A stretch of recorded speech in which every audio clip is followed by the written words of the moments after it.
Talking some women's golf with DU head coach Lindsay Kuhle as the Pioneers get set for their second tournament of the season.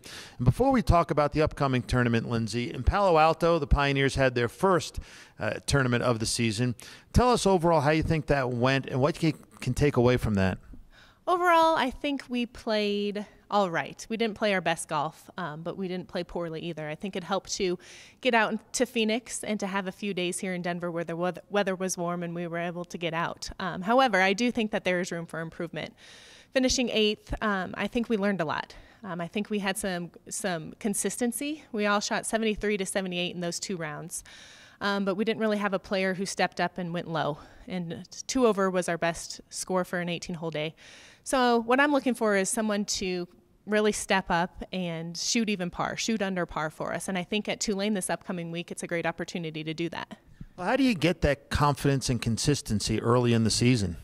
You know, like I said, we've been able to get out and we've been able to play a lot. We've been able to go to Phoenix. We've been working in the indoor. We've had a lot of great practice sessions, and I think now it's time to turn that mechanical technique, structured practices into more of a feeling, target focused, and just competing. You know, I think that we've had the consistent scores, but to get that lower score, I think we just need to compete and hit some golf shots and make some putts. And I think that will come with time and with getting out and competing at tournaments. And, you know, I'm really excited about the spring season because we've done our maintenance work. We've worked on our mechanics, and I think now we just need to get out and continue to play. The next tournament is the Tulane All-State Sugar Bowl Invitational. That's a mouthful. Be nice to put that on a trophy. What's your lineup going to be? It is going to be the same lineup that we had for Stanford. So Elise Miniger finished low, and then it's going to be Izzy Southard, Jessica Carty, Jessica Dresbiem-Dickey, and Mariel Brune. So we have the same 5. Jessica's name is also a mouthful. Yeah, didn't pronounce it correctly either, so I'm sorry, Jess. Just go with Jessica. That's good. Yeah. Now, Lindsay, you had a great career at Tulane, not only on the golf course, but in the classroom. I know everything about you, which is scary. But what's it like for you going back? Some of the memories that come back to mind? You know, I love going back to New Orleans, and I look forward to this trip every year. I graduated, I guess, 10 years ago, so it's our 10-year reunion.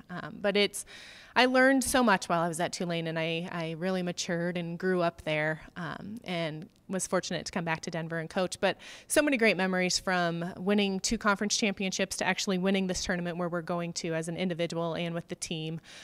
Being the student athlete of the year, that was also special. But then my coach helps run the tournament. Her name is Sue Bauer. She works in the athletic department now, but she is one of my dear friends, and I really enjoyed playing golf for her, and now she runs this tournament. So we're fortunate to be invited, and you know, we had a great year there last year. We finished 4th. Like I said last week, Tanya shot 66 and she finished 2nd. Mariel shot 69. Elise Miniger shot 66. We had some low scores last year, so we're really excited to go back and compete. Well, you know this golf course very well. Tell us a little bit about it. I do. I almost know it better than any other golf course I've ever played. It's a Jack Nicklaus course, and there seems to be some trouble both off the tee, left and right. A little bit more left on the front 9, on the right on the back 9, but you need to be very accurate with your approach shots, distance control and accuracy left and right. You can't miss a lot of greens in certain areas because there's collection areas, but I think our game plan is just to really dial in our carry yardages with our approach shots, feel comfortable with our go-to shot off the tee, and then continue to work on lag putting. I think that's one thing that hurt us a little bit as Stanford was putting, and it's something we can continue to prove this spring, but I think if we feel more confident with our putting and feel like we can try and make some birdies and be aggressive on our first putt, we're going to have a successful week. Well, Lindsay, it should be a fun week of golf. Good luck to the Pioneers. Thank you, Bill.